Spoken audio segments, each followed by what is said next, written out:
Yes, hello everyone. Hello to all of you. Everyone, please confirm beta. Am I audible? Am I visible clearly to all of you? एक बार सभी लोग confirm कर देंगे बेटा audio video clear है. Everyone, please confirm in the chat box beta. Am I audible? Am I visible clearly to all of you?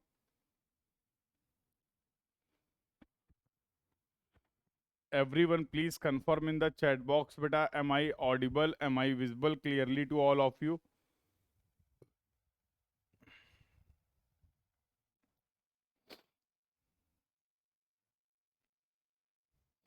एक बार सभी लोग कंफर्म कर देंगे बेटा चैट बॉक्स में audio video is clear to everyone.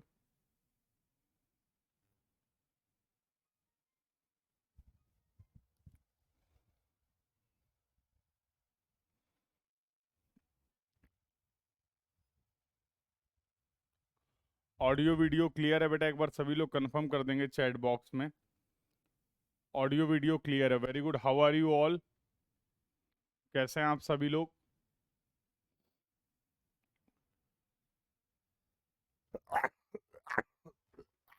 Sorry.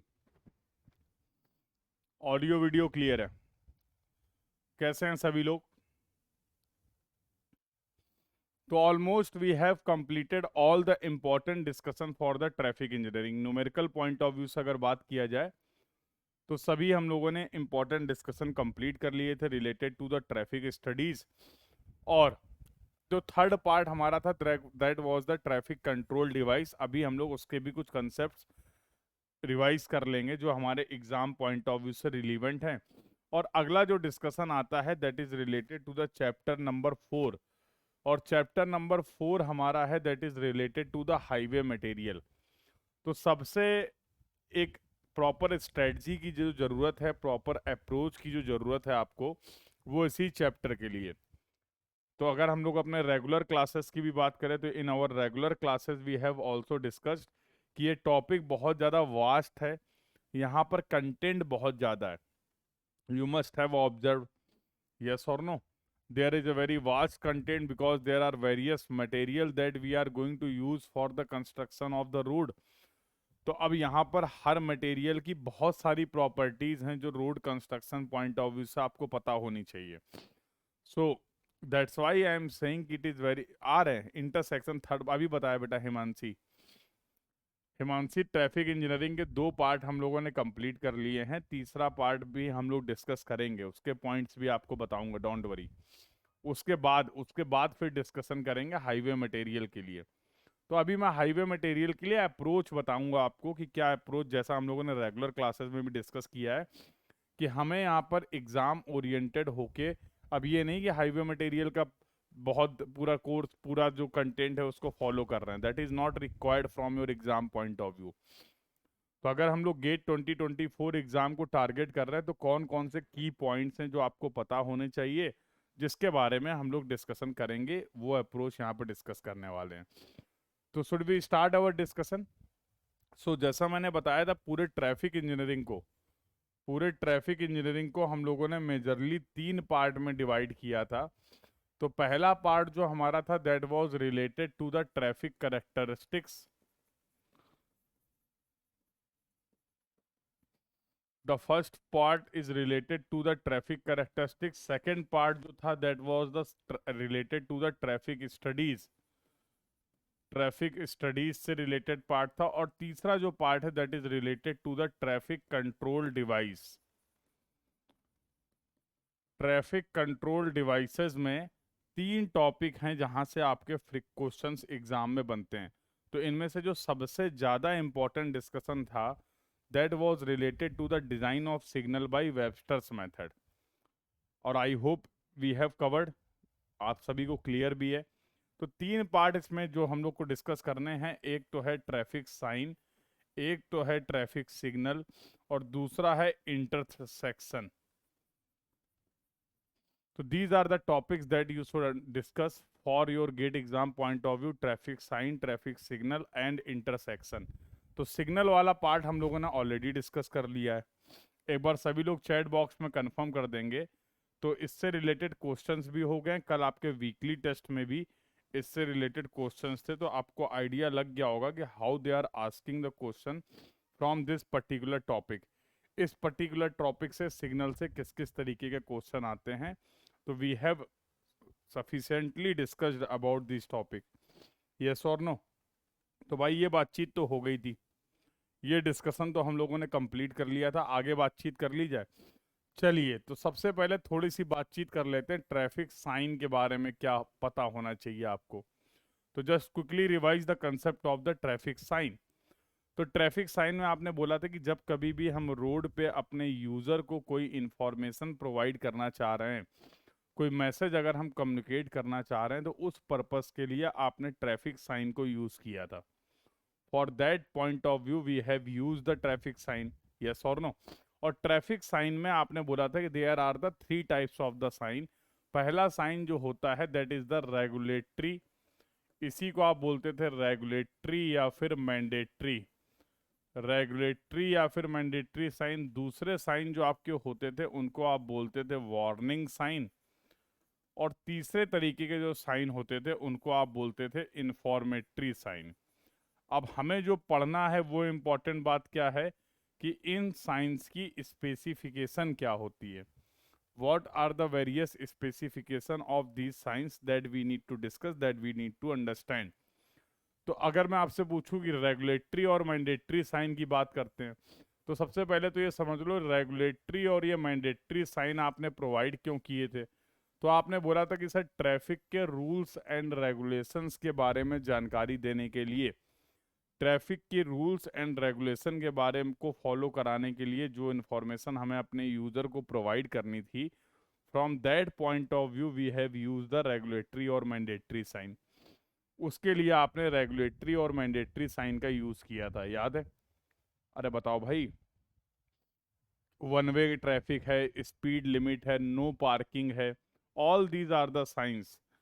We can say these information, these rules and regulation we are implementing just to control the safe traffic movement। हम जो चाह रहे हैं कि जो हमारे ट्रैफिक का मूवमेंट हो वो सेफ हो, उससे किसी भी तरीके का कोलिजन ना हो। ऐसा करके हम अपने रोड के यूज़र की सेफ्टी को मैक्सिमाइज कर सकते हैं। और रोड के यूज़र की सेफ्टी को मैक्सिमाइज करने के साथ साथ हम अपनी रोड की इफ़िशियंसी को भी मैक्सिमाइज कर सकते हैं। तो we can maximize the safety of the user as well as we can maximize the efficiency of the road if we are moving in a disciplined way, yes। तो उसके लिए आपने बोला था कि सर अगर इनकी जनरल स्पेसिफिकेशन की हम बात करें, इनकी अगर जनरल स्पेसिफिकेशन की बात किया जाए तो generally these signs are circular in shape. इनकी अगर शेप की हम लोग बात करें तो सर इनकी जो शेप होती है, generally these signs are circular in shape, yes और नो। दूसरा, अगर बैकग्राउंड की बात करें तो अगर इनके बैकग्राउंड को आप ऑब्जर्व करोगे, generally these signs will have the white background, white background होगा। और अगर इनके बॉर्डर वाले रीजन की बात करें तो these signs will have the red border. तो these are the general specification, yes. बिल्कुल बिल्कुल सही बात है, वाइट बैकग्राउंड होगा और रेड बाउंड्री होगी या रेड बॉर्डर होगा। These are the general specification of the regulatory और मैंडेटरी साइन। बट यहाँ पर दो इंपॉर्टेंट डिस्कशन आपने किए थे और वो डिस्कशन रिलेटेड टू था एक्सेप्शंस। वो डिस्कशन आपने किए थे रिलेटेड टू द एक्सेप्शंस कि सर रेगुलेटरी और मैंडेटरी साइन में दो एक्सेप्शंस हैं। पहला जो साइन हमारा था वो था स्टॉप का साइन, और दूसरा जो साइन था वो हमारा था गिव वे का साइन। तो स्टॉप और give way signs are these two exceptions in the case of regulatory और मैंडेटरी साइन। स्टॉप साइन की बेटा अगर स्पेसिफिकेशन की बात करें तो आपने बोला था this science will have something like this. कुछ इस तरीके का ये साइन हमें देखने को मिलता है, कुछ इस तरीके का ये साइन हमें देखने को मिलता है। तो you will see the stop line sign something like this.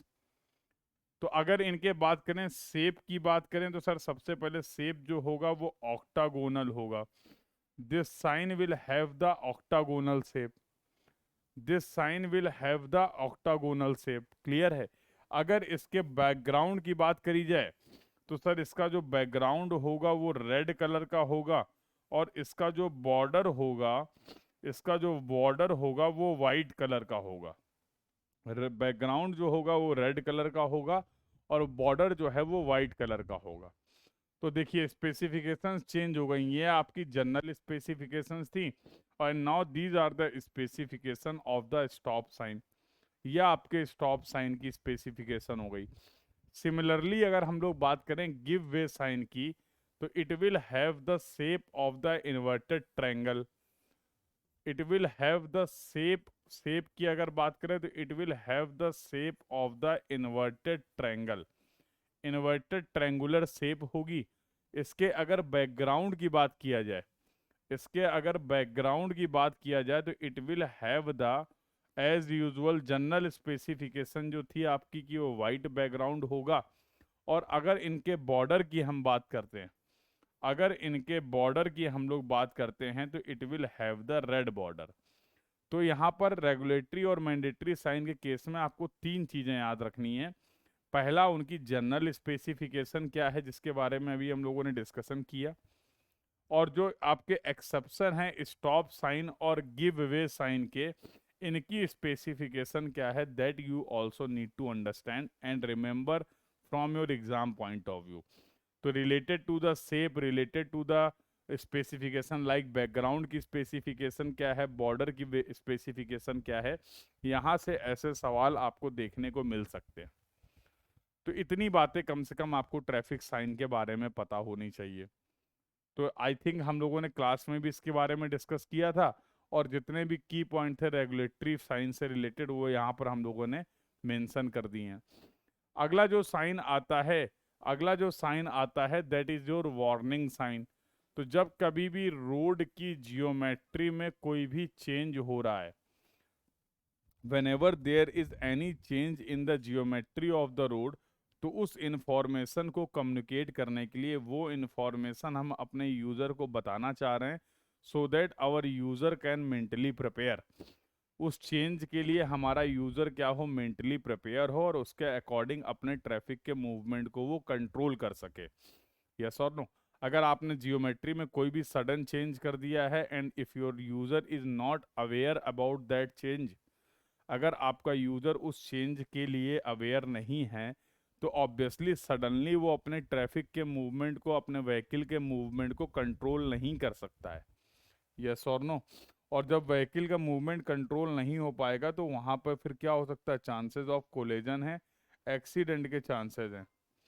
ठीक है भाई, चांसेस ऑफ कोलिजन है और एक्सीडेंट के चांस हैं। तो उसको हम ऐसी situation, obviously this type of the situations are not recommended at all. इस तरीके की सिचुएशन हम कभी नहीं चाहते हैं कि ऐसा हो। तो for this purpose we are providing the warning sign. अब अगर वार्निंग साइन की स्पेसिफिकेशन की मैं आपसे बात करूं तो कोई मुझे बताएगा क्या? अगर मैं वार्निंग साइन की स्पेसिफिकेशन की बात करूं तो इनकी जो शेप होती है वो नॉर्मल ट्रायंगल, अपवर्ड ट्रायंगल आप बोल सकते हैं। तो शेप जो होगी इसकी होगी upward triangle, upward triangular shape. अगर इनके बॉर्डर की बात किया जाए तो बॉर्डर बेटा इनके रेड कलर के होते हैं, और अगर इनके बैकग्राउंड की बात की जाए तो बैकग्राउंड जो होंगे वो इनका वाइट कलर का होगा। तो these signs are known as the warning sign.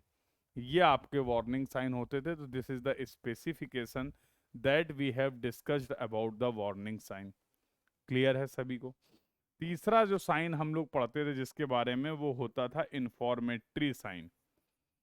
तीसरा जो साइन हम लोग पढ़ते थे वो होता था आपका इंफॉर्मेटरी साइन। अब अगर इंफॉर्मेटरी साइन की मैं आपसे बात करूं तो इंफॉर्मेटरी साइन का जो मेन डिस्कशन था कि आपने बोला था सर इनकी जनरली कोई शेप नहीं होती है, बट अगर इनकी कोई फिक्स शेप नहीं होती, बट अगर इन जनरल हम लोग बात करें तो in general these signs will have, in general these signs will have the rectangular shape. In general these signs will have the rectangular shape।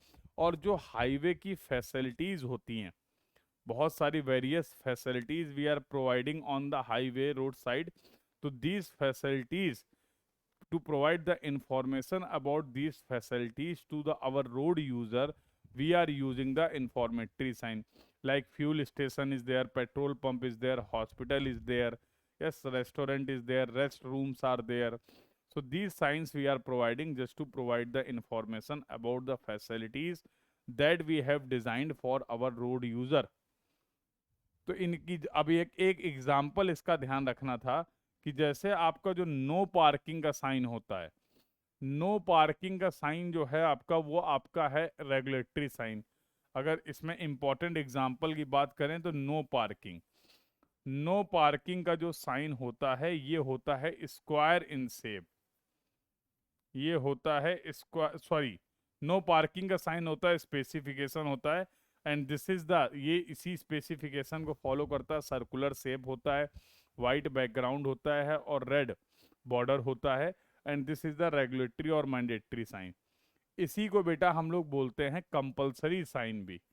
These signs are the compulsory sign. जहां पर भी ये sign provide किए गए हैं, as a user always you should, as a user always you should, some signs have background as yellow और blue। कहाँ देख लिए बेटा, कहाँ देख लिए, कहाँ देख लिए? तो as per IRC which signs we are using, these are the three signs that we are using. These type of the information you will generally you will not find in the case of informatory sign।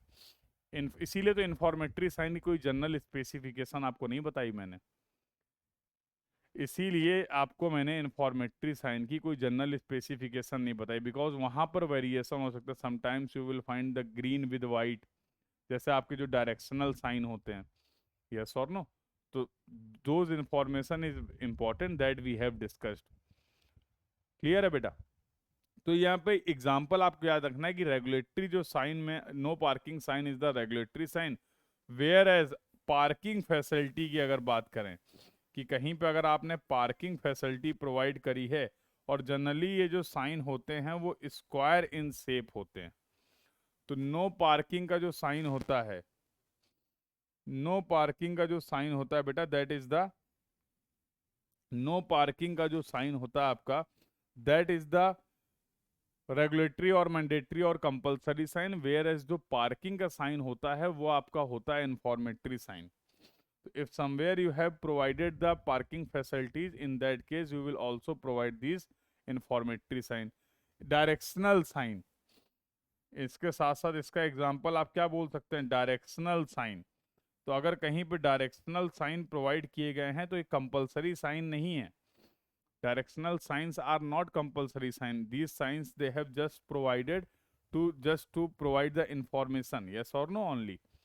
तो based on the purpose we have classified the sign in 3 ways, and we have also discussed about the specification of those sign। उन sign की specification की भी हम लोगों ने बातचीत कर ली। क्लियर है? दूसरा टॉपिक सिग्नल आता था। सिग्नल के बारे में already we have discussed. Numerical point of view से जो सबसे इंपॉर्टेंट डिस्कशन है, न्यूमेरिकल पॉइंट ऑफ व्यू से जो सबसे इंपॉर्टेंट डिस्कशन था, that was related to the design of signal by Webster's method। तो how we can find out the optimum cycle length, average delay per vehicle should be the minimum, yes or no? What is the concept of the total loss time? What is the concept of the sum of the critical flow ratio? How we can find out the critical flow ratio based on the normal flow and the saturation flow? So C naught is equal to 1.5 into L plus Y upon 1, sorry, C naught is equal to 1.5 into L plus 5 upon 1 minus capital Y, where capital Y will be equal to small y1 plus small y2 plus small y3 up to the nth phase yn।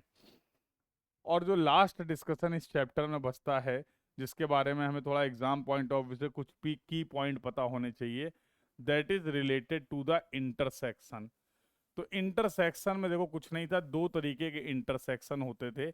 एक intersection होता था, आपने बोला था eight grade, और एक intersection होता था ग्रेड सेपरेटेड।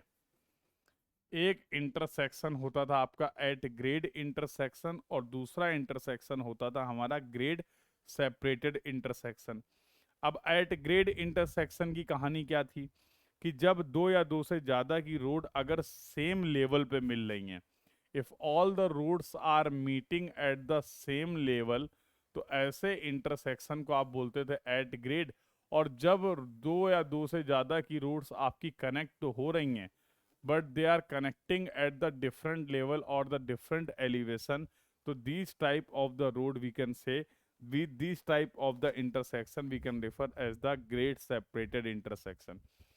तो ग्रेड सेपरेटेड इंटरसेक्शन के केस में तो आपको एग्जाम पॉइंट ऑफ व्यू से केवल एक चीज याद रखनी है कि सबसे सबसे बेस्ट इंटरचेंज कौन सा होता है। सबसे बेस्ट इंटरचेंज क्या कौन सा होता है, ये पॉइंट याद रखना है।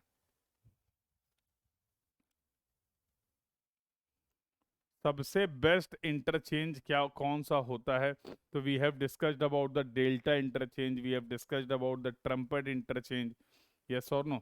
But the best as per the working, as per the functioning, as per operational point of view, the best interchange that we can design in the case of grade separated intersection is going to be the full cover leaf interchange, is going to be the full cover leaf interchange। ये आपका होता है बेटा full cover leaf interchange.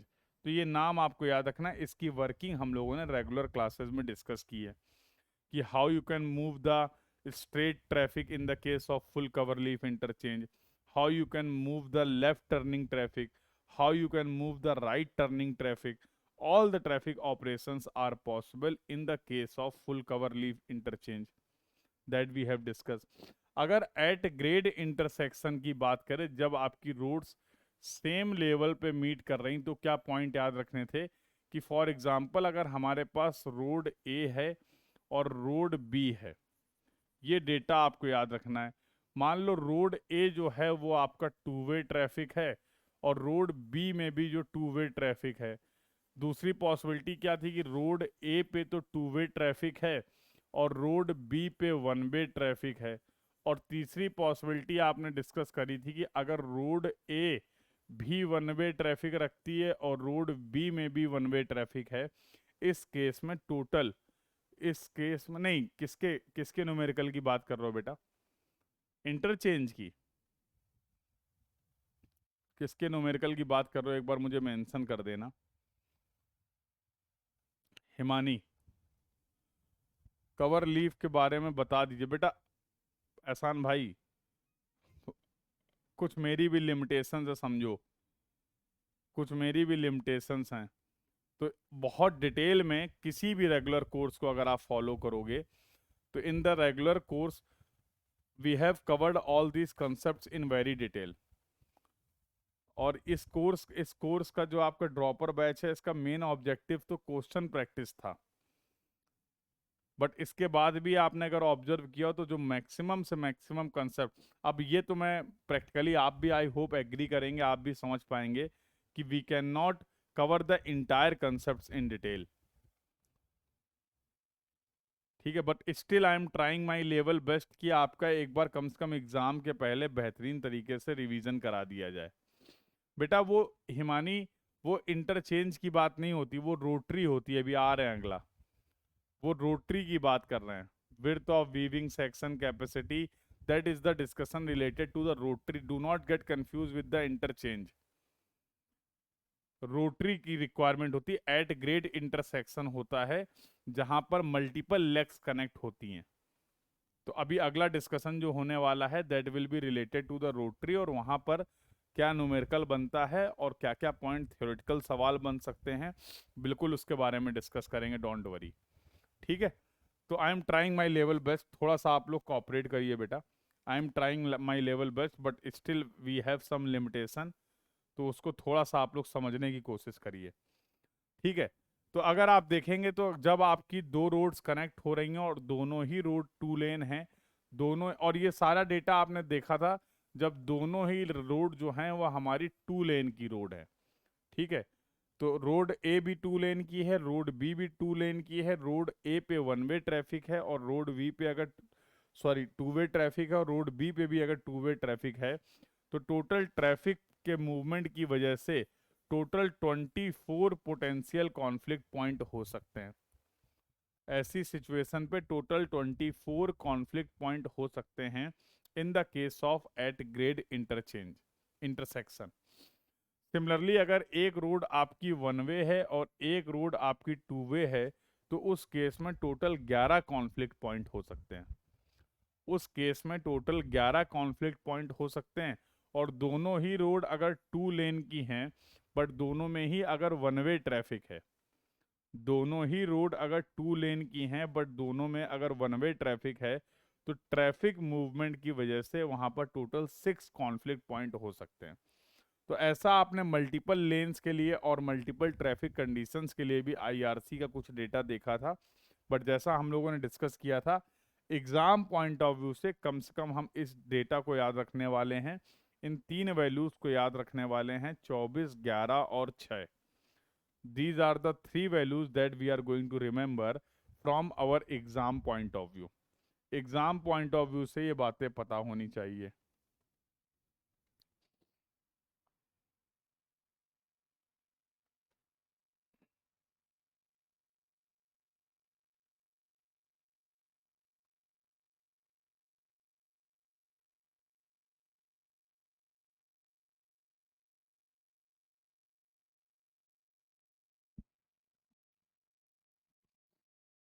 Just a minute.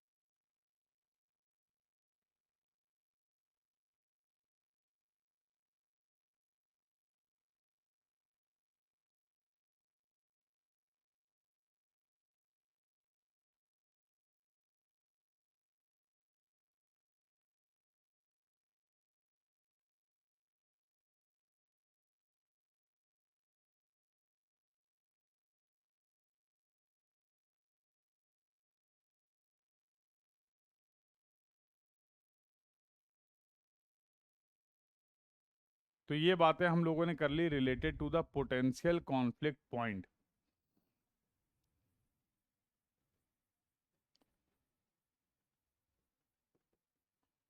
So this is the discussion that we have done related to the potential conflict point.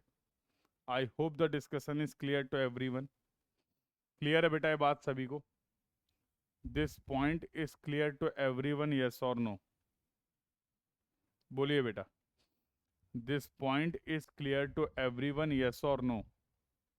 यहाँ तक की सभी बातें सभी को क्लियर है? यहाँ तक की सभी बातें सभी को क्लियर है? चलिए फिर अगला डिस्कशन कर लेते हैं। तो नेक्स्ट डिस्कशन जो था that was related to the rotary intersection. अब रोटरी इंटरसेक्शन के केस में जरा अगर मेन पॉइंट्स को रिकॉल करूं मैं, तो rotary was the situation something like this. तो जैसे फॉर एग्जांपल यहाँ पर मैंने आपको ये दिखाया है, for example this is the 4 legged rotary. तो ये आपका this was the portion central island. यहाँ पर आपने चैनलाइजिंग सेक्शन बनाए थे something like this. Here we have provided the channelizing section something like this, जिनको आपने स्प्लिटर आइलैंड भी बोला था। अगर हमारा ट्रैफिक यहाँ से एंट्री कर रहा है, तो this is going to be the entry point and this is going to be the exit point. तो we have discussed about the our entry, our exit as well as our central island. तो सबसे पहला discussion है जो IRC की design recommendation है, वो आपके लिए थ्योरेटिकली इम्पॉर्टेंट है। जैसे अगर मैं बोलूं कि इस रोटरी की डिज़ाइन स्पीड क्या होगी, तो पहला आपको डेटा पता होना चाहिए related to the design speed of the rotary. तो आपने बोला था अर्बन एरिया के केस में जो डिज़ाइन स्पीड होगी वो 30 kmph होगी, और रूरल एरिया के केस में अगर हम कहीं पे रोटरी डिज़ाइन कर रहे हैं या रोटरी प्रोवाइड कर रहे हैं, तो उसकी डिज़ाइन स्पीड हम लोग 40 kmph ले सकते हैं। अगला डिस्कशन आपने किया था related to the shape of the rotary. अगला डिस्कशन आपने जो किया था that was related to the shape of the rotary. तो जनरली 4 शेप्स की आपने बात करी थी कि सर सर्कुलर शेप होता है, इसके बाद हमारा इलिप्टिकल शेप होता है और टेंजेंशियल शेप होता है और टर्बाइन शेप होता है। I hope you remember this point. आपने बोला था कि सर जब सभी लेग्स हमारे लिए, when the traffic coming from all the legs अगर हमारे लिए इक्वली इंपॉर्टेंट है, in that case we will prefer the circular shape of the rotary. किसी लेग से आने वाला ट्रैफिक, किसी भी रूट से आने वाला ट्रैफिक अगर ज़्यादा इंपॉर्टेंट है as compare to the traffic coming from the another road, in that case we can go for the elliptical shape of the rotary. Tangential और टर्बाइन शेप ऑफ द जो rotary था वो generally हम design में recommend नहीं करते हैं। क्या रीज़न थे उनको रिकमेंड ना करने के? तो आपने बोला था कि सर मेन प्रॉब्लम वहाँ पर यह आ रही है कि डिज़ाइन कुछ इस तरीके की है कि वहाँ पर व्हीकल हमारा अपनी स्पीड को इंक्रीज कर सकता है, तो there may be the chances of the over speeding of the vehicle, और there will be the difficulty due to the glaring effect of the light. रात के समय में हमारी विजिबिलिटी भी अफेक्ट होने वाली है। That's why we are saying कि we are not preferring the tangential और the turbine shape of the rotary. इसलिए आपने टेंजेंशियल और टर्बाइन शेप ऑफ रोटरी को रेफर नहीं किया था। याद आ गया सभी को? बोलिए बेटा, याद आया? तो the second discussion was related to the shape of rotary. अब अगर इनकी स्पेसिफिकेशन की बात किया जाए तो आपने बोला था सर एंट्री में सबसे ज़्यादा कर्वेचर रखो। इसका मतलब क्या होगा कि एंट्री की जो रेडियस होगी वो सबसे कम होगी। एंट्री की जो रेडियस होगी वो सबसे कम आप प्रोवाइड करते थे। ऐसा हम लोग इसलिए करते थे कि हम लोग इस रोटरी से बाहर जाने वाले ट्रैफिक को सबसे ज़्यादा प्रेफरेंस दे रहे थे, क्योंकि all the vehicles are coming from all the different different legs. अगर बहुत ज़्यादा ट्रैफिक हो जाएगा तो यहाँ पर जो आपके व्हीकल का मूवमेंट हो रहा है वो इंटरप्ट हो जाएगा, और अगर एक बार ये ट्रैफिक का मूवमेंट इंटरप्ट हो गया फिर इस रोटरी की वर्किंग जो होगी, फंक्शनिंग जो होगी वो ख़त्म हो जाएगी, जाम लग जाएगा। तो we are providing the most preference to the vehicle exiting from the rotary. इसलिए एग्जिट वाले पोर्शन को आपने कम कर्व प्रोवाइड किया है ताकि rate of discharge of vehicle जो हो ज़्यादा हो रोटरी से as compare to the vehicle entering to the rotary. तो इसके बाद आपने जो प्रेफरेंस दी थी वो सेंट्रल आइलैंड वाले पोर्शन को दी थी, और सबसे ज़्यादा जो प्रेफरेंस थी वो आपकी थी एग्जिट की। तो एग्जिट में अगर रेडियस सबसे ज़्यादा है तो कर्वेचर सबसे कम होगा। ये पॉइंट आपने डिस्कस किया था। एक पॉइंट आपने और डिस्कस किया था कि जो वीविंग लेंथ होती है, वीविंग मतलब होता है जहाँ पे ट्रैफिक की मर्जिंग और डाइवर्जिंग दोनों ऑपरेशन होता है, इसको हम लोग एल से रिप्रेजेंट करते हैं। तो सबसे पहले समझ लेते हैं वीविंग लेंथ होता क्या है। किसी भी दो एडजेसेंट जो आपके स्प्लिटर आइलैंड है इनके बीच की डिस्टेंस को आप बोलते थे वीविंग लेंथ। इनके दो एडजेसेंट, अब ऐसा नहीं कि इसकी और इसकी बात करें, अगल बगल के जो आपके चैनलाइजिंग सेक्शन है, तो किन्हीं भी दो एडजेसेंट सेंट्रल स्प्लिटर आइलैंड के बीच में जो डिस्टेंस होती है उसको आपने बोला था वीविंग लेंथ। तो as per IRC this weaving length should not be less than 4W, 4 times of the width of the rotary. से कम ये वैल्यू नहीं होनी चाहिए वीविंग लेंथ की, ये बात आपको पता होनी चाहिए। अगला डिस्कशन जो था that was related to the width of the rotary. तो here we have represented the, अगर ये सेंट्रल आइलैंड है तो this we can say that is going to be the width of the rotary. तो that will be nothing but E1 plus E2/2 plus 3.5 metre. तो E1 आपकी entry width थी और E2 आपकी एग्जिट विड्थ थी। तो इसकी हेल्प से आप विड्थ ऑफ द रोटरी को भी फाइंड आउट कर सकते हैं। That point you should know. Next discussion जो आता है यहाँ से हमें ध्यान देने वाली बात यह है कि that is related to the capacity of the rotary. तो यहाँ से आपका न्यूमेरिकल बनता है जनरली गेट में 2 नंबर का, ठीक है। तो as per IRC you can find out the capacity of the rotary. क्या फॉर्मूला था? फॉर्मूला याद होना चाहिए। तो capacity will be equal to 280 into W, 1 plus E/W, 1 minus P/3 divide by 1 plus W/L। This is the formula that you can apply. This is the formula that you can apply. एक बार check कर लेंगे formula सही है, एक बार cross check कर लेंगे formula सही है। everyone do cross check formula is correct or not. everyone do cross check formula is correct. फिर इनके टर्म्स की बात कर लेते हैं.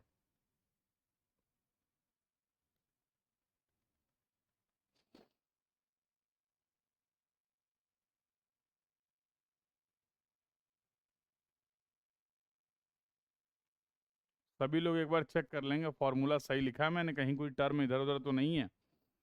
तो ठीक है, यहाँ पर मैंने अभी बताया था W is the width of the road tree, तो ये हो जाएगी E1 प्लस E2/2.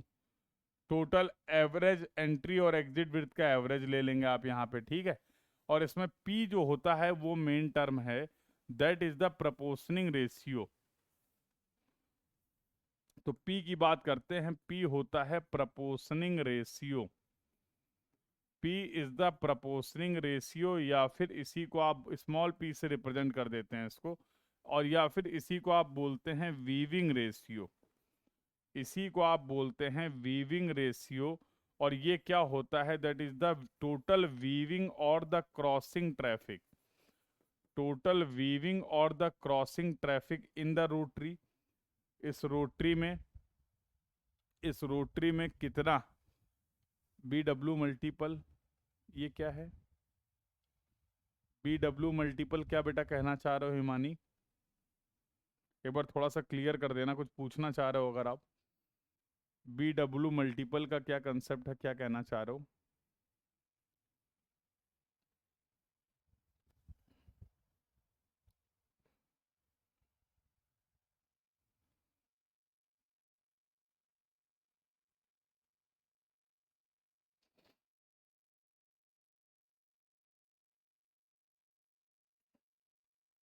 अच्छा, क्लियर है. तो आप बोलते थे total weaving traffic on the intersection divide by the total traffic. इसका जो रेशियो होगा, तो जनरली ऑब्जेक्टिव क्वेश्चन की अगर बात करें, तो जैसा हम लोगों ने पहले भी डिस्कस कर रखा है कि किसी भी रोटरी में, अच्छा किसी भी रोटरी में, किसी भी रोटरी में कितना वीविंग ट्रैफिक है और किसी भी रोटरी पे कितना टोटल ट्रैफिक है, ये डायरेक्टली आपको ऑब्जेक्टिव पॉइंट ऑफ व्यू से डेटा गिवन होता है. तो अगर ये डेटा गिवन है, तो इसकी हेल्प से हम लोग वीविंग ट्रैफिक निकाल, वीविंग रेशियो और द प्रपोर्शनिंग रेशियो की वैल्यू को फाइंड आउट कर सकते हैं. yes or no? And once we know all these terms, E is the average entry or exit width, W is the width of the rotary, L is the length of the weaving section, P is the proportioning ratio or the weaving ratio. If the all these data, all these terms they have mentioned in the question, अगर आपको ये सभी term बता दिए गए हैं, mention कर दिए गए हैं, तो just simply you need to put all these values. और जनरली हमारे ऑब्जेक्टिव क्वेश्चन में ये सारे टर्म गिवन भी होते हैं. जनरली ये सारे टर्म जो होते हैं वो गिवन भी होते हैं. क्लियर है भाई? तो यहाँ पर देखिए, जैसे ही आप सारी वैल्यू को पुट करेंगे, then you can find out the capacity of the rotary. तो न्यूमेरिकल पॉइंट ऑफ व्यू से अगर मैं यहाँ पर बात करूँ, तो ये फॉर्मूला आपके लिए इंपॉर्टेंट है. इस पे पहले भी गेट ने एक बार सवाल पूछा है और अभी भी पूछ सकते हैं, तो ये फॉर्मूला आपको याद रखना है. और प्लस साथ साथ डिज़ाइन से रिलेटेड, रोटरी की डिज़ाइन से रिलेटेड ये जो आपके कुछ इंपॉर्टेंट गाइडलाइंस मैंने बताई, ये आपको पता होना चाहिए. यहाँ से थ्योरेटिकल क्वेश्चन भी बनेगा. अब भैया गेट के लिए थ्योरेटिकल डिस्कशन भी इंपॉर्टेंट हो गया है हर सब्जेक्ट में. हर सब्जेक्ट में गेट की अगर बात करें, तो अब थ्योरेटिकल क्वेश्चन भी इंपॉर्टेंट हो गया है. क्यों हो गया है? क्योंकि पहले जो था वो MSQ क्वेश्चन नहीं थे. MSQ क्वेश्चन नहीं थे. तो जब MSQ क्वेश्चन नहीं थे, तो हम जनरली ये देखते थे कि गेट की जो अप्रोच थी, वो अप्रोच थी न्यूमेरिकल अप्रोच और एप्लीकेशन अप्रोच. वह अप्रोच थी न्यूमेरिकल अप्रोच और एप्लीकेशन. जनरली क्वेश्चन ही हमें देखने को मिलते थे, न्यूमेरिकल इंक्लिनेशन ज़्यादा था.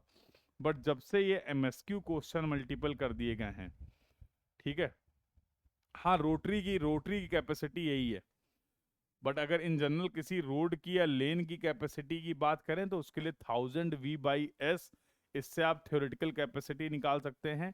और मैक्सिमम थ्योरेटिकल कैपेसिटी आप निकाल सकते हैं 3600 डिवाइड बाई एच से. 3600 डिवाइड बाई एच, दैट वो पार्ट आपने कवर किया था ट्रैफिक स्टडीज में.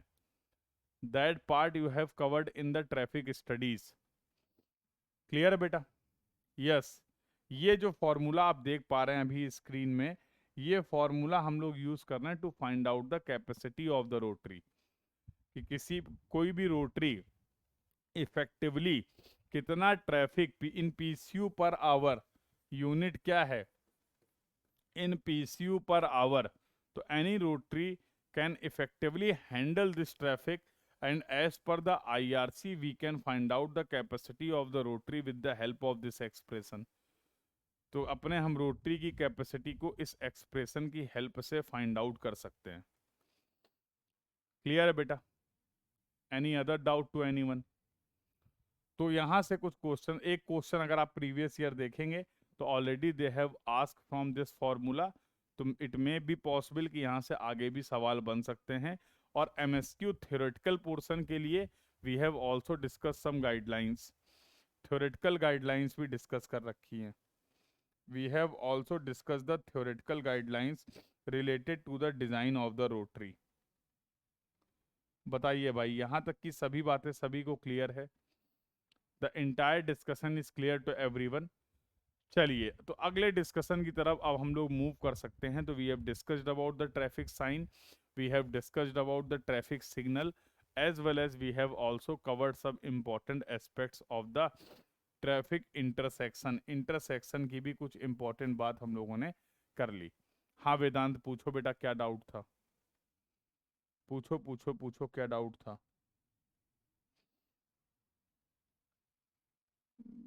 बोलो बेटा वेदांत।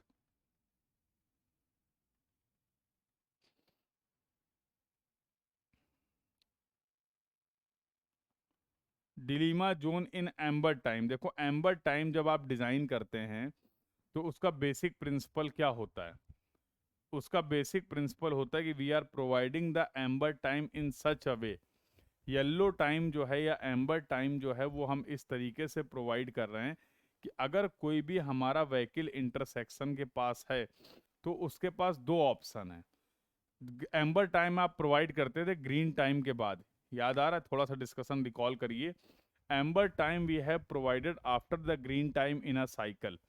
तो ग्रीन टाइम पे तो ट्रैफिक मूव करता है। अब ग्रीन से अगर हम अपने सिग्नल को डायरेक्टली रेड कर देंगे तो सडनली व्हीकल स्टॉप नहीं कर सकता। किसी भी तरीके का सडन कोई भी डिसीजन हम इम्प्लीमेंट नहीं करते हैं।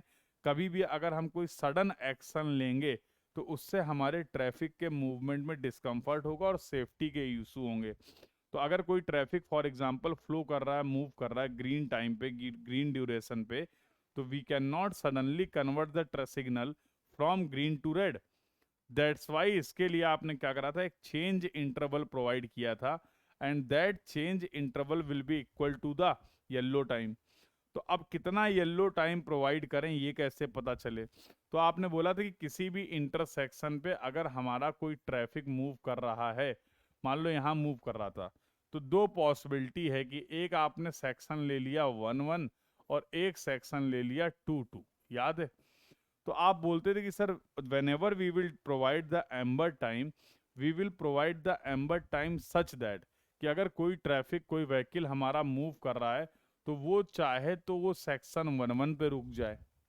अगर उसे नहीं लग रहा है, अगर आपको नहीं लग रहा है कि भाई हम इतना टाइम मेरे पास अवेलेबल नहीं है एम्बर टाइम कि मैं 2-2 सेक्शन तक पहुंच पाऊँ। 2-2 सेक्शन तक पहुंचने का मतलब है कि मैं 2-2 सेक्शन तक पहुंचने का मतलब है कि फाइनली मैं इस इंटरसेक्शन को एग्जिट कर पाऊँ within the yellow time. तो if you are not feeling comfort, अगर आपके यूजर को ऐसा फील नहीं हो रहा है तो उसके पास वो चॉइस है कि वो 1-1 को ऑप्ट कर लेगा, और 1-1 को ऑप्ट करने के बाद 1-1 पे रुक जाएगा और वेट करेगा अगली बार सिग्नल के ग्रीन होने का। जब अगली बार सिग्नल ग्रीन होगा तो फिर वो इस इंटरसेक्शन से मूव कर लेगा। दूसरा, अगर आपका व्हीकल किसी भी रीजन की वजह से इस इंटरसेक्शन में एंटर कर गया है तो अब इस लेन के लिए सिग्नल जो है वो बेटा क्या हो, ग्रीन रेड हो, और इसके लिए सिग्नल ग्रीन हो जाए उसके पहले इस व्हीकल को आपको यहां से एग्जिट कराना है। उसके पहले आपका ये व्हीकल जो है वो इस इंटरसेक्शन से एग्जिट हो जाना चाहिए। अदरवाइज अगर ये व्हीकल यहाँ पर रह गया और दूसरे रोड के लिए या दूसरे फेस के लिए सिग्नल को अगर आपने ग्रीन कर दिया, व्हीकल का मूवमेंट होने लगा, ट्रैफिक का मूवमेंट होने लगा, तो भैया इस यूजर की सेफ्टी जो है वो कॉम्प्रोमाइज हो जाएगी, और साथ ही साथ जो आपके दूसरे रोड का ट्रैफिक है उसके मूवमेंट में भी प्रॉब्लम आने वाली है। Do you agree on this point Vedant? यहाँ तक की कहानी क्लियर है तो बताओ, फिर आगे बात करें। तो क्या सिचुएशन है ये, यहाँ तक की जो डिस्कशन हम लोगों ने किया है, I hope this discussion is clear to everyone. Railway और एयरपोर्ट से भी कितना क्वेश्चन आता है? देखो बेटा, ऐसा फिक्स नहीं है। जैसे लास्ट ईयर की अगर हम लोग बात करें, तो अभी आप लोग गेट 2024 देने जा रहे हैं ना? हाँ, गेट 2023 में ट्रांसपोर्टेशन इंजीनियरिंग में रेलवे और एयरपोर्ट से एक भी सवाल नहीं आया। तो ऐसा सच कोई फिक्स नहीं है और कंपलसरी नहीं है कि सवाल आएंगे ही आएंगे। और कभी भी किसी भी सब्जेक्ट का जो वेटेज है वो वेरी करता रहता है ईयर टू ईयर। तो ये भी नहीं आप बोल सकते हो कि इतने ही नंबर का आएगा। अब as the railway and airport engineering is also the part of the transportation engineering, तो लास्ट ईयर इन्होंने कोई सवाल नहीं पूछा। बट इसके पहले जब से ये रेलवे और एयरपोर्ट इंजीनियरिंग वाला पार्ट आपका ऐड हुआ है गेट 2016-17 के बाद, तो ऑब्जर्व किया गया है कि 1 से लेके 2 नंबर या 3 नंबर तक के सवाल आए हैं। तो कभी सिंगल क्वेश्चन पूछ लिया गया, it may be from railway, कभी सिंगल क्वेश्चन पूछ लिया गया, it may be from airport, कभी कभी ऐसा भी देखा गया कि दोनों से एक एक क्वेश्चन पूछ लिया 1-1 मार्क का। तो जनरली 1 से 3 नंबर का वेटेज हम लेके चल सकते हैं in general, but again I am saying this is not fix. ऐसा नहीं है कि 1 से 3 नंबर का रेलवे एयरपोर्ट आएगा ही आएगा। एग्जाम्पल मैंने आपको लास्ट गेट का ही बताया, they have not ask any single question from the railway and airport engineering. तो रेलवे एंड एयरपोर्ट इंजीनियरिंग का कोई सवाल ही नहीं पूछा गया। तो अब ये थोड़ी सी अनसर्टेनिटी कि किस टॉपिक से कितना आएगा, कभी किसी टॉपिक से ज़्यादा पूछ लिया, कभी किसी टॉपिक से कम पूछ लिया। अब जाहिर सी बात है, सब्जेक्ट उतने ही हैं, मार्क्स उतने ही फिक्स हैं। तो अगर किसी सब्जेक्ट का वेटेज इंक्रीज करेगा किसी पर्टिकुलर ईयर में, तो किसी और सब्जेक्ट का वेटेज ऑब्वियसली बाय डिफॉल्ट क्या करेगा, डिक्रीज करेगा। तो we all should mentally prepare for these situations, और इस पे हमारा कोई कंट्रोल भी नहीं है। सबसे बड़ी बात तो ये है ना। अब मान लो इस बात को लेके मैं टेंशन ले लूं कि अब हमारा हाईवे इंजीनियरिंग या ट्रांसपोर्ट इंजीनियरिंग कितना आएगा, 5 नंबर का आएगा कि 15 नंबर का आएगा, और इस बात को लेके अगर मैं वरीड हो जाऊं, इस बात को लेके अगर मैं स्ट्रेस्ड हो जाऊं, तो इसका कोई बेनिफिट भी नहीं है। ये तो एग्जामिनर को ही पता है कि उन्होंने इस बार क्या रखा है, यस और नो। तो जो हमारे पास बेस्ट ऑप्शन है, बेस्ट ऑप्शन क्या बोलता है कि जो हमारे पास प्रीवियस ईयर की एनालिसिस है, we can use the previous year analysis as a reference. We can use previous year analysis as the reference, कि भाई अगर अब तक इस पर्टिकुलर टॉपिक से या इस पर्टिकुलर सब्जेक्ट से इतने मार्क्स का वेटेज था, तो हमें मान के चलते हैं 5-10% वेरिएशन होगा और लगभग लगभग ये वेटेज ही रहेगा। लेकिन मैं फिर से यहाँ पे क्लियरली मेंशन कर देता हूँ, हम ये केवल मान के चल रहे हैं। कभी ऐसा भी हो सकता है कि कोई सब्जेक्ट 10 नंबर का आया था, अब वो 3 ही नंबर का आया, इट मे बी पॉसिबल। ऐसी कोई गारंटी तो नहीं है ना, ऐसा तो गेट ने तो ऑफिशियली नहीं बोला है ना आपसे कि भैया ये सवाल, ये सब्जेक्ट जो है वो 10 नंबर का ही हर साल आएगा। ऐसा तो मेरे हिसाब से कहीं पे भी नोटिफिकेशन में क्लियरली मेंशन नहीं है कि this subject, particular technical subject की अगर बात करें, जैसे एप्टीट्यूड 15 नंबर का, ये फिक्स है, उन्होंने बोला है। अगर आप गेट का देखोगे पैटर्न, तो उन्होंने बोला है कि पूरे गेट में जो आपका 100 मार्क्स है, जो आपका 100 मार्क्स है, उसमें से 15 नंबर का एप्टीट्यूड होगा ही होगा। और ये पैटर्न है, और 85 नंबर पे आपका मैथ प्लस टेक्निकल होगा, मैथ प्लस टेक्निकल होगा। तो अब ये जो जितना बोला है उसी के लिए रिस्पॉन्सिबल है गेट। अब उन्होंने ऐसा कुछ तो नहीं बताया है कि इस टेक्निकल में सब्जेक्ट 1 कितने का होगा, सब्जेक्ट 2 का वेटेज कितना रखेंगे, ऐसा मेंशन नहीं किया है। तो you should as a aspirant you should also prepare for those situations. तो आपका जो फेवरेट सब्जेक्ट आपको लग रहा है, जिसमें आपकी तैयारी बहुत बेहतर है, हो सकता है उस पर्टिकुलर ईयर में उसका वेटेज थोड़ा सा कम हो जाए या इंक्रीज भी कर सकता है, ऐसी बात नहीं है। वेटेज में इंक्रीज और डिक्रीज, तो देयर में बी सर्टन वेरिएशन। तो अब इसका तरीका क्या है कि सर हमें एज जब हम तैयारी कर रहे हैं तो हमें किसी न किसी पॉइंट को तो रेफरेंस लेना ही पड़ेगा ना। तो इसीलिए हम लोग प्रीवियस ईयर की एनालिसिस को फॉलो करते हैं कि भाई अगर पिछले 5 साल में ये ट्रेंड है तो लगभग लगभग, वो भी एग्जैक्टली नहीं, कि लगभग लगभग हम ये एक्सपेक्ट करते हैं, हम उस डेटा के बेसिस पे प्रेडिक्ट करते हैं कि नेक्स्ट ईयर भी यही पैटर्न रहना चाहिए with little variation, with little variation. तो that's why the previous year analysis is important. तो ये जितने भी डिसीजन आप देख रहे हैं हम लोग यहाँ पे ले रहे हैं कि ये टॉपिक इम्पॉर्टेंट है, ये टॉपिक इम्पॉर्टेंट नहीं है, ये टॉपिक फ्रिक्वेंट है, इन सब के पीछे का बेसिक कंसेप्ट यही है। this all these discussion we are doing as per the previous year analysis। previous year जो हमारे पास डेटा अवेलेबल है उसके बेसिस पे ये कंक्लूजन हम लोग ड्रॉ कर रहे हैं। These are not 100% accurate conclusion, ऐसा ही होगा ऐसा कुछ नहीं है, ठीक है। और ये नई बात थोड़ा, जब आप एज ए सिविल इंजीनियर कोई रोड बनाते हैं, कोई स्ट्रक्चर बनाते हैं, तो आप भी तो 20 साल बाद की पॉपुलेशन को फोरकास्ट करके ही बनाते हैं ना। याद करो, एनवायरनमेंट में पढ़ा था आपने पॉपुलेशन फोरकास्टिंग। और उस पॉपुलेशन को फोरकास्ट करने के लिए कि आज से 20 साल बाद, आज से 10 साल बाद, आज से 15 साल बाद वहाँ पर कितनी पॉपुलेशन होगी, उसके लिए आपने प्रीवियस डेटा की तो एनालिसिस करी थी। और based on the available previous data you have predicted और एज्यूम द फ्यूचर डेटा। अब जरूरी थोड़ा कि 20 साल बाद जो आपने पॉपुलेशन कैलकुलेट करी थी 20 साल पहले वो एग्जैक्टली मैच कर जाए, but obviously for from design point of view we required some concrete values. हमें कुछ वैल्यू और हमें कुछ डेटा चाहिए होता है, तो उसके लिए हम लोगों ने स्टैटिस्टिकल अप्रोच का हेल्प ले लिया था। For that we have taken the help of the statistical approach. तो यही चलता है भाई। तो कितना वेटेज है इसका, पॉइंट क्लियर हो गया? कितना वेटेज है ये पॉइंट क्लियर हो गया सभी को?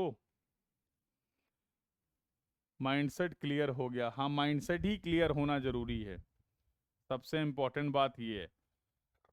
कई बार ऐसा होता है कि हम अपने आप को उन चीज़ों में उलझा देते हैं जिनकी रिलेवेंसी हमारे एग्जाम से कुछ भी नहीं है। एज ए एस्पिरेंट बहुत, क्योंकि हमारा दिमाग बहुत एक्टिव रहता है ना, हम हर तरीके का हर हर एंगल से चीज़ों को सोचना चाहते हैं और समझना चाहते हैं। और इसका इसका इफेक्ट ये होता है कि हम अपने आप को कहीं ना कहीं उलझा देते हैं अननेसेसरी।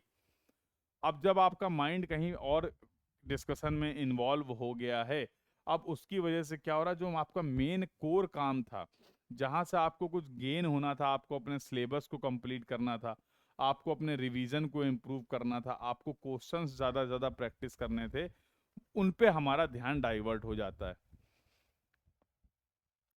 समझ रहे हो? तो बहुत अच्छी बात कही गई है कि जब कभी भी किसी भी एग्ज़ाम के लिए आप तैयारी कर रहे हैं तो क्या पढ़ना है, ये तो बहुत इंपॉर्टेंट है कि भाई इस पर्टिकुलर एग्ज़ाम के लिए हमें सिलेबस कैसे कंप्लीट करना, कौन से टॉपिक करने, कौन से सब्जेक्ट करने। लेकिन उससे भी बहुत ज़्यादा इंपॉर्टेंट हो जाता है क्या नहीं पढ़ना है, क्योंकि पढ़ने के लिए चीज़ें कम थोड़ा हैं। अब किसी भी टॉपिक में आप, इतना स्कोप है आपके पढ़ने के लिए कि आने वाले जीवन के 5 साल 10 साल आप सिविल इंजीनियरिंग के किसी भी एक टॉपिक की पढ़ाई कर सकते हो। मैं आपको ये भी बता देता हूँ, देयर इज ए स्कोप। ऐसा थोड़ा कि जितना आप देख रहे हो या जो आपके सिलेबस में है वही स्टार्टिंग और वही अंत है, ऐसा नहीं है। तो we have to restrict our self, we have to limit our self. Knowledge point of view से है तो जितना ज़्यादा पढ़ लो उतना अच्छा है। समझ रहे हो कि हम नॉलेज, मुझे इस पर्टिकुलर फील्ड में, इस पर्टिकुलर सब्जेक्ट में, इस पर्टिकुलर टॉपिक में मुझे नॉलेज गेन करना है, एक्सपर्टीज गेन करना है, तो पढ़ते रहो। 10 साल तक आप एक सब्जेक्ट पढ़ो, आपकी नॉलेज इंप्रूव होगी, आपका कॉन्फिडेंस इंप्रूव होगा, आपकी एक्सपर्टीज इंप्रूव होगी। But we can not follow the same approach for clearing the exam. हम सेम अप्रोच एग्जाम को क्लियर करने के लिए फॉलो नहीं कर सकते। तो यहाँ पर हमें सारे सब्जेक्ट्स को पढ़ना है, एज पर द इम्पोर्टेंस पढ़ना है, एज पर दियर फ्रिक्वेंसी पढ़ना है। तो क्या पढ़ना है एग्जाम को क्रैक करने के लिए? Yes, it is the very important thing. But इससे भी बहुत ज़्यादा इम्पॉर्टेंट है एग्जाम के लिए क्या नहीं पढ़ना है, ये भी आपको पता होना चाहिए। तो बहुत ही बैलेंस वे में आपको अपनी स्टडी करनी, किस चीज़ को कितना पढ़ना है। कहीं ऐसा तो नहीं कि इफ़िशियंसी हमारी अफेक्ट हो रही हो, टाइम कम ज़्यादा दिए दे रहे हैं, आउटपुट कम आ रहा है, टाइम हमारे पास लिमिटेड है, चीज़ें पढ़ने को बहुत हैं। तो इन सारी चीज़ों का भी थोड़ा सा आपको ध्यान रखना है। क्लियर है? चलिए भाई, तो in this way now we can say कि we have successfully completed the discussion for the traffic engineering also. तो हम लोगों ने 3 चैप्टर जो हैं अब तक कंप्लीट कर लिए हैं। पहला चैप्टर था हमारा geometric design of the road. Geometric design of road के बारे में हम लोगों ने डिस्कशन कर लिया। दूसरा चैप्टर जो था हमारा, यहाँ पर हम लोगों ने इंट्रोडक्शन के बारे में भी थोड़ी सी बातचीत करी थी, ट्रैफिक इंजीनियरिंग के बारे में डिस्कशन कर लिया। अब जो डिस्कशन करने जा रहे हैं वो हाईवे मटेरियल है। तो यहाँ पर समझो दो दो ही टॉपिक में हम लोगों ने पूरे मटेरियल को क्लासिफाई किया था। इस चैप्टर की मैं अप्रोच आपके साथ डिस्कस कर दे रहा हूँ, तरीका मैं आपको बता दे रहा हूँ, जिससे आपको ये क्लियर हो जाए किन चीज़ों पे इस पर्टिकुलर चैप्टर में आपको ज़्यादा ध्यान देना है। तो यहाँ से एक पार्ट जो हम लोगों ने पढ़ा था, that was related to the test on material. और कौन कौन से मटेरियल हम लोगों ने कंसीडर किए थे? तो सॉयल हम लोगों ने कंसीडर किया था, बिटुमिन हम लोगों ने यहाँ पर कंसीडर किया था, और एग्रीगेट की हम लोगों ने बात की थी। सॉयल, बिटुमिन और एग्रीगेट, याद आया? तो टोटल 8-9 टेस्ट हम लोगों ने, ठीक है, total 8-9, you can skip, yes you can skip that part, ठीक है। तो अब ये जो मेंटेनेंस या डिजाइनिंग वाला पार्ट है उसको अभी आप स्किप कर सकते हैं गेट पॉइंट ऑफ व्यू से, that is not required, that is not required, ठीक है। कंस्ट्रक्शन और मेंटेनेंस वाला जो पार्ट है उनको आप अभी स्किप कर सकते हैं गेट पॉइंट ऑफ व्यू से, ठीक है, वो अपने सिलेबस का पार्ट नहीं है। तो टेस्ट ऑन मटेरियल में इन सभी मटेरियल से रिलेटेड आपने टेस्ट पढ़े थे। तो कौन कौन से टेस्ट हैं एक बार ये भी समझ लो। अब जैसे एग्रीगेट की बात करें तो impact value test, crushing value test, Los Angeles test है, ये टेस्ट आपको पता होने चाहिए। बिटुमिन की अगर बात करें तो ductility test, penetration test, softening point test, specific gravity test, कम से कम ये टेस्ट पता होने चाहिए। और अगर सॉयल की बात करें तो सॉयल से रिलेटेड हम लोगों ने highway construction point of view से 2 टेस्ट का डिस्कशन किया था। एक था हमारा प्लेट लोड टेस्ट और दूसरा था हमारा सीबीआर टेस्ट। तो ये इतने टेस्ट आपको पढ़ने हैं। फिर वही वाली बात है, किस प्रॉपर्टी को एसेस करने के लिए, किसी भी मटेरियल की किसी प्रॉपर्टी को एसेस करने के लिए कौन सा टेस्ट आप फॉलो करते हैं, दैट यू शुड नो। तो जनरली गेट के पेपर की अगर बात करें तो यहाँ से आपको क्वेश्चन देखने को मिलता है। इम्पैक्ट टेस्ट से क्या फाइंड आउट करेंगे, डक्टिलिटी टेस्ट से क्या फाइंड आउट करेंगे, यूनिट क्या है, तो these things you should know. यहाँ से जनरली आपका 1 मार्क्स का या कभी कभी थ्योरेटिकली 2 मार्क्स का क्वेश्चन भी बन जाता है। लाइक कोई मैचिंग का क्वेश्चन दे दिया, वहाँ पे 3-4 टेस्ट की बात कर ली। सिंगल टेस्ट की बात होगी, सिंगल टेस्ट की बात अगर होगी तो you will get 1 mark question. और अगर एक ही क्वेश्चन में मल्टीपल टेस्ट की बात हो रही है तो there may be the possibility that you can get the 2 marks problem from the test part itself. तो जनरली इस चैप्टर की अगर बात करें तो गेट में आपका इस चैप्टर का वेटेज जो है वो 1 से 2 नंबर का रहता है। कभी 1 नंबर का सवाल पूछ लिया, कभी 2 नंबर का सवाल पूछ लिया। न्यूमेरिकल पॉइंट ऑफ व्यू से अगर आपको याद हो तो we have discussed about the Marshall mix design, याद है? We have discussed about the Marshall mix design. और यहाँ पर आपको 2 चीजें ध्यान रखनी जो अभी लेटेस्ट, अगर आप एग्जाम के पैटर्न को ऑब्जर्व करेंगे तो कैसे कैसे सवाल यहाँ से बनते हैं ये भी आपको पता होने चाहिए। तो मार्शल मिक्स डिजाइन में जो अभी बहुत अच्छे अच्छे सवाल आपको देखने को मिलते हैं, that you can expert from the Marshall mix charts. तो आपने bitumen content, specific gravity, bitumen content unit weight of the mix, bitumen content percentage air voids, bitumen content stability number, bitumen content flow value, तो उन सब का representation किया था कि जैसे जैसे हम बिटुमिन कंटेंट वेरी कर रहे हैं तो इन सभी पैरामीटर्स में किस तरीके के वेरिएशन आ रहे थे। तो from that point of view we have discussed about the Marshall mix charts. वो चार्ट्स इंपॉर्टेंट है भाई, याद कर लो कौन सा चार्ट कैसे होता है अगर आपको दिक्कत हो रही है, इनमें से कौन सा चार्ट सही है, इनमें से कौन सा चार्ट गलत है। ऐसे बहुत सारे क्वेश्चंस आपको यहाँ पर देखने को मिलते हैं, ठीक है भाई। दूसरा पार्ट जो है, अगर न्यूमेरिकल पॉइंट ऑफ व्यू से बात करें तो बहुत सारी क्वांटिटीज की आपने बात करी थी, जैसे theoretical specific gravity of mix, theoretical specific gravity of mix. तो वाइड जो फेज एनालिसिस करी थी आपने, याद है? डेंसिटी वाइड रिलेशनशिप की बात करें, जो फेज एनालिसिस से हम लोगों ने निकाले थे term, theoretical specific gravity of the mix, bulk specific gravity of the mix, percentage air voids क्या होंगे, percentage air voids in the mix, वो percentage of volume of bitumen, जो मिक्स आपने प्रिपेयर किया है उसमें वॉल्यूम ऑफ बिटुमिन कितना होने वाला है ये आपको पता होना चाहिए, percentage VMA voids in the mineral aggregate, percentage VFB voids filled with the bitumen, voids filled with the bitumen. तो इनसे रिलेटेड आपको क्वेश्चंस बहुत फ्रीक्वेंटली देखने को मिलते हैं इन योर गेट एग्जाम। तो these are the points that you should only remember. इतना केवल इस चैप्टर में आपको करना है, दो पार्ट में डिवाइड कर लेंगे, एक टेस्ट वाला पार्ट हो जाएगा हमारा और एक मार्शल मिक्स डिजाइन वाला पार्ट हो जाएगा। और मार्शल मिक्स डिजाइन को भी हम लोगों ने फर्दर दो पार्ट में क्लासीफाई कर दिया। थ्योरेटिकल पॉइंट ऑफ व्यू से हम लोगों ने मार्शल चार्ट्स का डिस्कशन कर लिया और न्यूमेरिकल पॉइंट ऑफ व्यू से all these quantities that we have calculated while discussing the Marshall mix design, इनसे रिलेटेड बात करनी है आपको।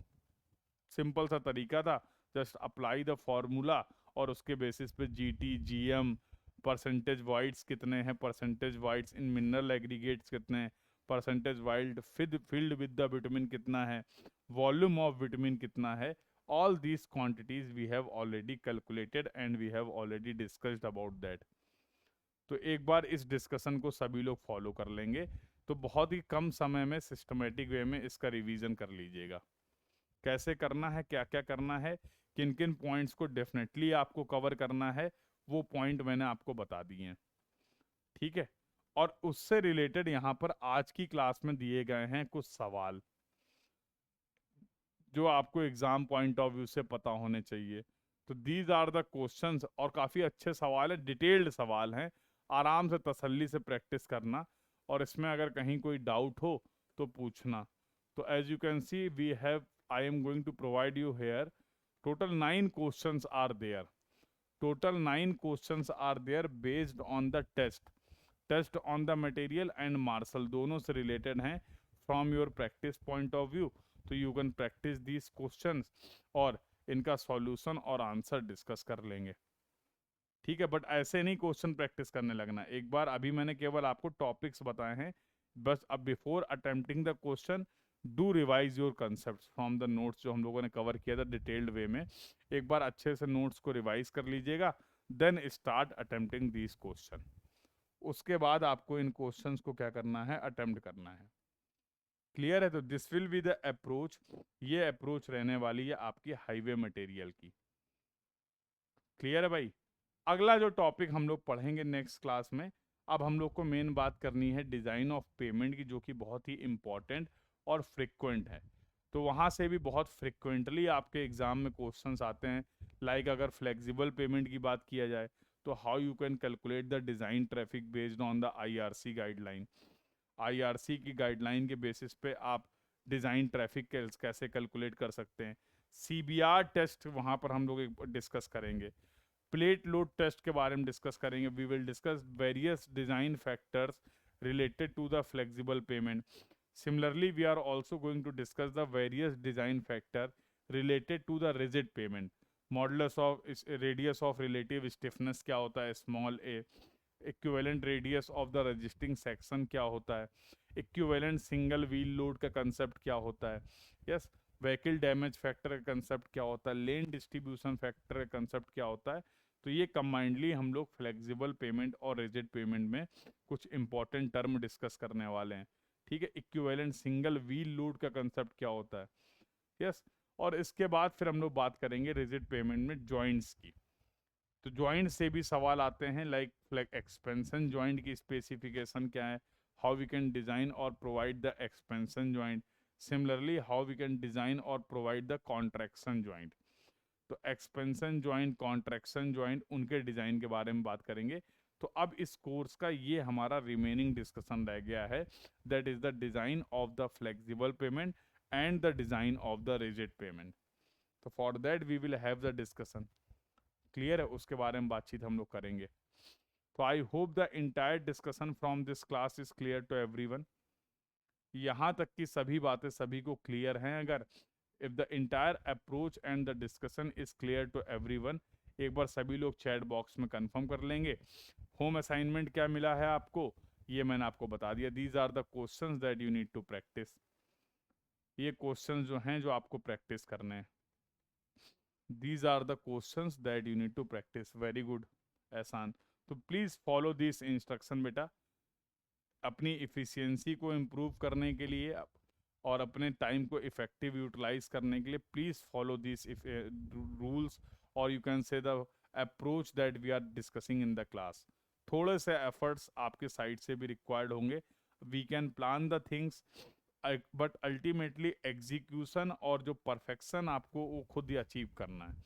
nobody can achieve, nobody can put the effort on behalf sorry on behalf you. आपके behalf पे कोई सवाल नहीं लगा सकता है, आपके बिहाफ पे कोई प्रैक्टिस नहीं कर सकता है, आपके बिहाफ पे कोई रिवीजन नहीं कर सकता, वो आपको ही करना है।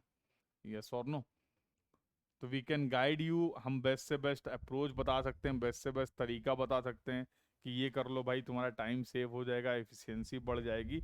But at the end you need to implement all these things. Execution जो है बेटा वो आपको ही करना है। तो आई होप आप सभी लोग इस चीज़ को सिंसियरली फॉलो कर रहे हैं। जो लोग अभी नहीं कर पा रहे हैं बहुत जल्द करने लगेंगे। ऑब्जेक्टिव सिंपल सा है कि बढ़िया से बढ़िया रिजल्ट्स जो आप एक्सपेक्ट कर रहे हैं उसके लिए मेहनत करिए और उन रिजल्ट्स को क्या करिए, अचीव करिए। इस पूरे दौरान जहाँ पर भी आपको हमारी ज़रूरत लगेगी, हमारे प्लानिंग की, हमारे एक्सपीरियंस की, हमारे एनालिसिस की, हमारे नॉलेज की, वो सारी चीज़ें आपके साथ हम लोग शेयर करने को हर तरीके से तैयार हैं। क्लियर है? चलिए बेटा, तो नेक्स्ट क्लास में डिस्कशन स्टार्ट करेंगे। पहले थोड़ा सा मटेरियल की बातचीत करेंगे, और मटेरियल के डिस्कशन के बाद जो आपके डाउट्स एंड क्वेरीज होंगे, after discussing those we will move to the design of pavement part. उसके बाद फिर हम लोग डिज़ाइन ऑफ पेमेंट वाले पार्ट में मूव कर जाएंगे। ठीक है? तो this was all about for this class. ये आज की हमारी इस क्लास का डिस्कशन था।